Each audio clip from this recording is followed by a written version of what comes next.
कल्याण डोंबिवली महानगरपालिका हद्दीत सध्या अनधिकृत बांधकामांच्या मोठ्या प्रमाणावर सुळसुळाट सुरू असल्याचं गंभीर चित्र समोर येत आहे। विशेषतः केडीएमसीच्या आयवॉर्ड क्षेत्रात नांदिवली तलावाजवळ आरक्षित जागांवर सरासरपणे बेकायदेशीर बांधकाम उभी राहत आहे।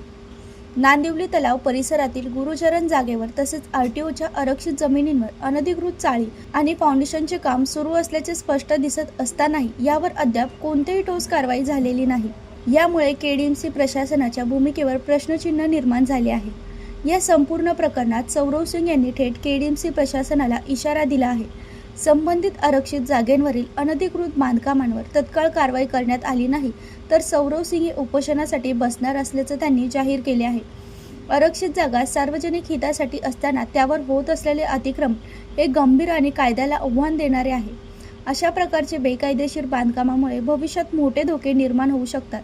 आता या प्रकरणात कल्याण डोंबिवली महानगरपालिका प्रशासन कारवाई करते की पुन्हा एकदा दुर्लक्ष होते याकडे सर्वांचे लक्ष लागले आहे।